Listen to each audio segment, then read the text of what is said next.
സുഹൃത്തുക്കളെ, കാലവർഷം ശക്തി പ്രാപിക്കുകയാണ്. അതോടൊപ്പം തന്നെ കിഴക്കൻ വെള്ളത്തിൻ്റെ വരവും കൂടിക്കൊണ്ടിരിക്കുകയാണ്. എൻ്റെ നാട്ടിലെ താഴ്ന്ന ഇടങ്ങളിലൊക്കെയും വെള്ളം കയറി തുടങ്ങി. പലരും വീടുകൾ ഉപേക്ഷിച്ച് അന്യ സ്ഥലങ്ങളിലേക്കും ബന്ധുവീടുകളിലേക്കുമൊക്കെ യാത്രയായി തുടങ്ങി. ഇപ്പോൾ നമ്മൾ ഈ കാണുന്ന ഈ റോഡിൻ്റെ ഇരുവശങ്ങളിലും ധാരാളം വാഹനങ്ങളാണ് പാർക്ക് ചെയ്തിരിക്കുന്നത്. പെട്ടെന്ന് ഒറ്റനോട്ടത്തിൽ തോന്നും ഏതോ പ്രമുഖ വ്യക്തി വന്നുകൊണ്ട് ബ്ലോക്ക് ആയതുകൊണ്ടാണ്. അല്ല, വീടുകളിൽ എല്ലാം വെള്ളം കയറിയപ്പോൾ വാഹനങ്ങളെല്ലാം അല്പം പൊക്കം ഉള്ള സ്ഥലങ്ങളിലേക്ക് മാറ്റിയതാണ്. ഇപ്പോൾ ഈ ഒരു റോഡ് ഉള്ളതുകൊണ്ട് ഇപ്പോൾ ഈ റോഡിൻ്റെ വലതുവശത്ത് കാണുന്ന ഭാഗം പടിഞ്ഞാറ് വശമാണ്. അവിടെ അടുത്താണ് മീനച്ചിലാറ്. അപ്പോൾ ആ മീനച്ചിലാറ് കരകവിഞ്ഞാണ് ഈ വെള്ളം വരുന്നതെല്ലാം. അപ്പോൾ ഈ റോഡിൻ്റെ പൊക്കം കൂടിയതുകൊണ്ട് പടിഞ്ഞാറ് വശത്ത് പൊതുവേ വെള്ളം കൂടുതലാണ്. അതുകൊണ്ട് കിഴക്ക് വശത്ത് ഉള്ളവർക്ക് താരതമ്യേന വെള്ളക്കുറവും.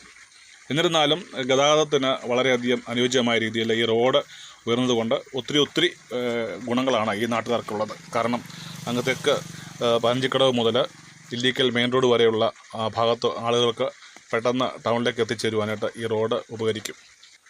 നാട്ടിലെ മിക്ക വീടുകളുടെയും അവസ്ഥ ഇതുപോലെ തന്നെയാണ്. ഇതുപോലെ ഒഴിഞ്ഞ പറമ്പുകളും നികന്ന ജലാശയങ്ങളും ഒക്കെയാണ് ഇവിടുത്തെ വെള്ളക്കെട്ടിന് മെയിൻ കാരണം. ഇതുവഴി കടന്നു പോകുന്ന ഒരു മെയിൻ തോടുണ്ട്. ആ തോട് ഇപ്പോൾ ഓട പോലെ ആയിട്ടുണ്ട്. കാരണം ഇരുവശങ്ങളിലും ആളുകൾ ധാരാളം സ്ഥലങ്ങൾ കയ്യേറി ആ തോടിപ്പോൾ ഓട പോലെ ആയിട്ടുണ്ട്. അതുതന്നെ വെള്ളമൊഴുക്കിനെ സാരമായ രീതിയിൽ ബാധിച്ചിട്ടുണ്ട്. പക്ഷേ ആളുകളത് അംഗീകരിച്ച് തരാനുള്ളൊരു മടിയുണ്ട്. എന്നിരുന്നാലും ഈ റോഡിൻ്റെ പൊക്കം അത് എല്ലാവർക്കും വളരെ ഉപകാരമാണ്.